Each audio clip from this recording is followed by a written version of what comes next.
We're really pleased that we have a couple of minutes to speak with our guests about the film. Here's how we'll do it. I will field the questions for our guests. If you have one, please put up your hand and maybe wave it a little bit side by side. It really helps me see it against the light. If you have a question, please speak as briefly, concisely, and loudly as you can, although I'll do my best to repeat the questions for the benefit of everyone at the back. So I think that's it, you know, like Monica at Friends said, rules control the fun.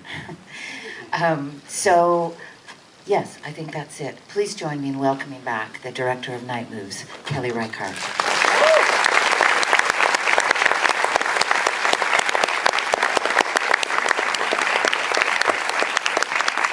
Thanks.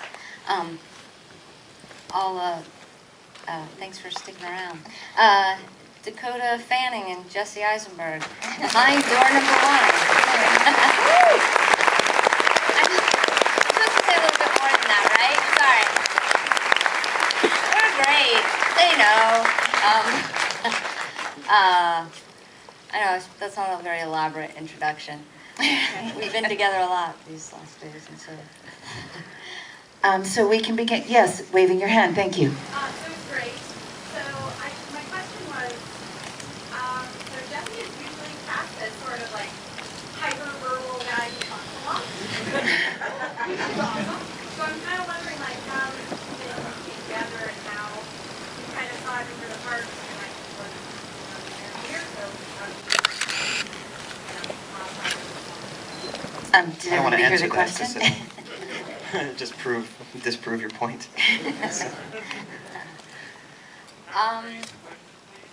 The question was, Mr. Eisenberg is well known for often being very verbal. Well, I feel, you know. Thank you very much. You are very welcome. Sign of respect. Very verbal parts, often very talkative. In this part, obviously, you are not that at all. Can you talk about how each of you came to work together for this particular part?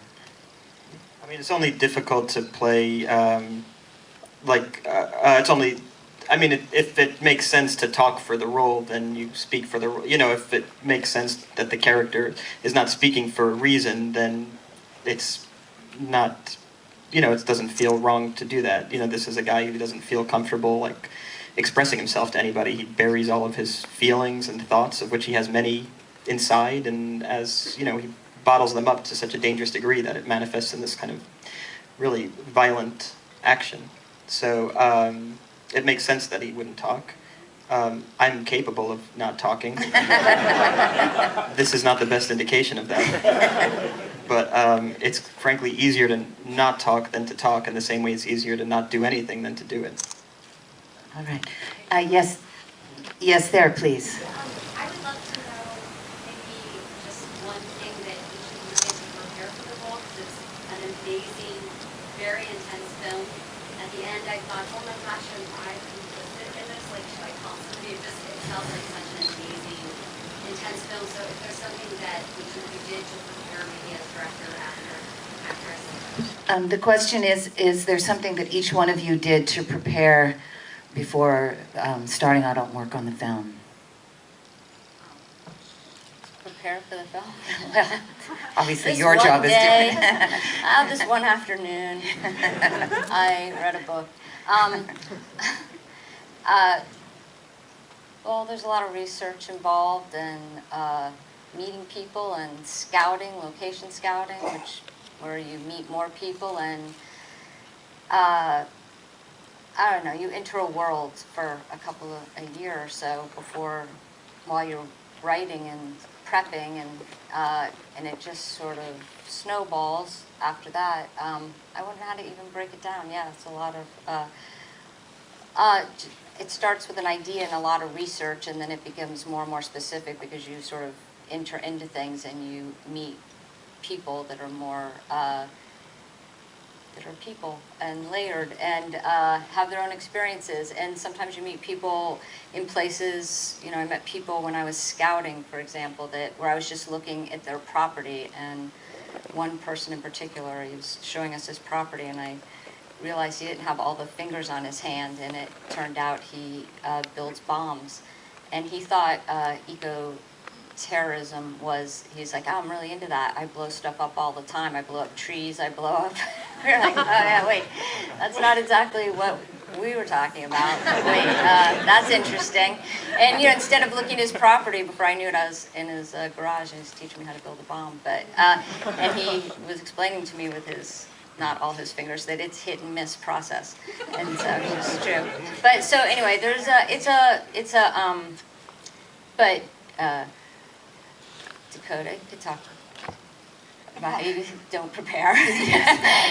I think probably the biggest change or preparation that I made for the movie was I dyed my hair brown, which was something I had never had before.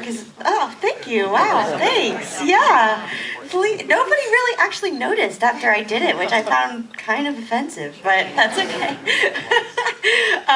Because I didn't want to feel like myself. I didn't want people to look at Dina and see me, which can sometimes happen with, actors. And so that was something that I did. But I usually don't actually do that much like external outside research. It's more in my own mind. But that was something that I did too.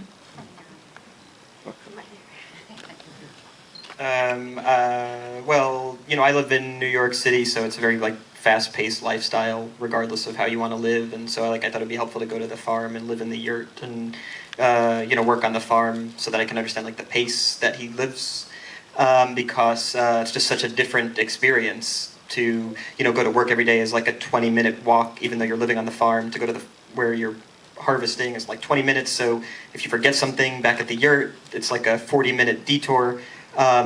And so everything changes. You have an appreciation for nature because you're surrounded by the most beautiful parts of it. So you end up looking up more, you end up walking in a different way, you end up being quiet, thank you, because you have no one to talk to, there's no cell phone reception, so you end up kind of living with your own thoughts. And it's understandable, how a character can become radicalized when you're only with your thoughts because you have no one to counter it. Not only do you have no one to counter it, but you have no one to kind of express yourself to. And if you have no one to express yourself to, you have no release. So you end up kind of bottling things up, and then they manifest in dangerous ways, possibly. Okay, in front, yes. First of all, I absolutely loved the film. I thought it was incredible. Second of all, one of the things that I really admired about it was the sense of moral ambiguity in actions that these characters believe are going to benefit us wholly as a society. Just wondering, how do you feel that element of the film comments on today's society? I'd like to repeat that, or paraphrase if I could. He's asking a question about the moral ambiguity around their actions, and how do you feel that reflects on today's society? The question of, is it right to do something wrong for the greater good, if I understand? I mean, I understand. I'm like, Jesse, you're doing that. I don't know. Well, the film's not saying any of those things. To me, it's a character film. And so the film, I would say, is not making any political statements. It's a story of 3 individuals, and we were really interested in things like how do people act when they're alone, and how do they act when they're in a group, and how is that different, and questions of sort of that nature and process, like how do you breaking something down and showing the small pieces of it instead of the big end results of it, showing process. And so I think for me the film is more concerned with those things, and a message film or a idea of how it reflects society was not what the road I was going down, but all. I mean, the character is, I guess, morally ambiguous to an audience, but I think he's also morally ambiguous to himself in the way, I guess, when you're passionate about something, you don't consider all of the kind of ethical implications of your actions. So that's a very normal thing, and it's not didactic in any way. And the character is not supposed to represent a swath of a generation or something where he's emblematic of today's children. So in that way, I guess in that way maybe it is more a universal thing because everybody's an individual. The character is going through, I mean, at least from my experience, the character is going through something very individual, and I guess maybe a lot of people do, because I think my character comes from the suburbs and probably grew increasingly frustrated with suburban sprawl and corporate takeover of the environment, which is probably something a lot of people share who are aware of that kind of stuff and thinking about that kind of stuff. And, then this character just takes it a step further by becoming radicalized. We've got time for one more. Yes, there, please. My question for Kelly, was the murder that takes place at the end of the film the first draft, or was that something that you went through as you were working on the story? Take a lock. I don't like to talk about the endings, even though you've seen the movie. People, don't, put your recorders away. That's it. I really don't want to talk about the ending of the movie. Sorry. It's just that everyone records everything, and it's so hard to. Well, I'll rephrase. Too late. No. Out of the bag. No. No. It evolved. It evolved over time. Yeah. How's that? Yeah. Okay. Look at people with their recorders on them. Come on, don't give away the end of the movie. Okay. Okay, thanks. Thanks for having us. As I was going to say, and there you are. Thank you very much for coming. Thanks so much for